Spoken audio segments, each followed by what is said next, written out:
ചെറിയ കുട്ടികളിലെ അമിത വികൃതി എന്നത് പലപ്പോഴും മാതാപിതാക്കളെ വിഷമിപ്പിക്കുന്ന ഒരു വിഷയമാണ്. കുട്ടികളുടെ വളർച്ചയുടെ ഒരു ഭാഗമാണ് വികൃതിയെങ്കിലും അത് അമിതമാകുമ്പോൾ ശരിയായ രീതിയിൽ കൈകാര്യം ചെയ്യേണ്ടതുണ്ട്. കുട്ടികളിലെ അമിത വികൃതി പരിഹരിക്കാനുള്ള ചില വിശദമായ മാർഗങ്ങളും ശ്രദ്ധിക്കേണ്ട കാര്യങ്ങളും വിശദീകരിക്കുന്നു.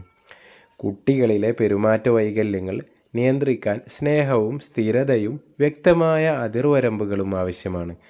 അതിരുകൾ നിശ്ചയിക്കുക. വീട്ടിൽ പാലിക്കേണ്ട ലളിതവും വ്യക്തവുമായ നിയമങ്ങൾ ഉണ്ടാക്കുക. ഉദാഹരണത്തിന്, കളിപ്പാട്ടങ്ങൾ കളിച്ച ശേഷം എടുത്തു വെക്കണം, ഇതുപോലെയുള്ളവ. ചിട്ടയായ ദിനചര്യ, കൃത്യമായ ഉറക്ക സമയം, ഭക്ഷണ സമയം, കളിക്കാനുള്ള സമയം എന്നിവ ഉറപ്പാക്കുക. ഇത് കുട്ടികൾക്ക് സുരക്ഷിതത്വ ബോധം നൽകുകയും പെരുമാറ്റം മെച്ചപ്പെടുത്താൻ സഹായിക്കുകയും ചെയ്യും. നല്ല പെരുമാറ്റത്തെ പ്രോത്സാഹിപ്പിക്കുക. കുട്ടി നന്നായി പെരുമാറുമ്പോൾ ഉടൻ തന്നെ പ്രശംസ നൽകുക.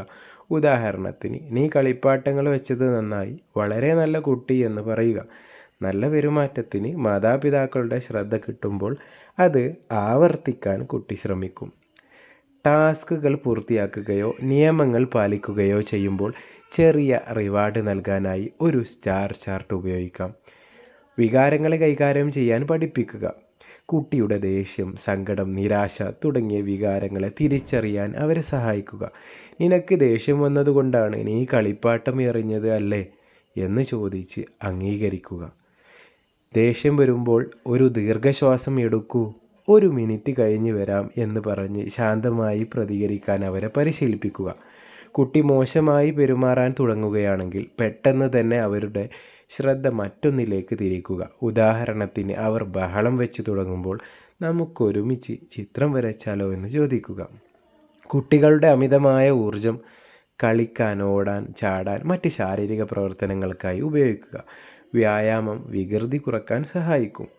കുട്ടി അപകടകരമായതോ അസഹ്യമായതോ ആയ രീതിയിൽ പെരുമാറുമ്പോൾ ഒരു നിശ്ചിത സമയത്തേക്ക് ശാന്തമായ ഒരിടത്തേക്ക് മാറ്റിയിരുത്തുക. ഇത് അധിക ശ്രദ്ധ നേടാനുള്ള കുട്ടിയുടെ ശ്രമങ്ങളെ തടയും. നിയമം തെറ്റിച്ചാൽ എപ്പോഴും ഒരേ ശിക്ഷാ നടപടി തന്നെ നൽകുക. ഒരേ തെറ്റിന് ചിലപ്പോൾ ശിക്ഷിക്കുകയും മറ്റ് ചിലപ്പോൾ അവഗണിക്കുകയും ചെയ്യുന്നത് കുട്ടികളിൽ ആശയക്കുഴപ്പമുണ്ടാക്കും. ശാന്തമായി പ്രതികരിക്കുക.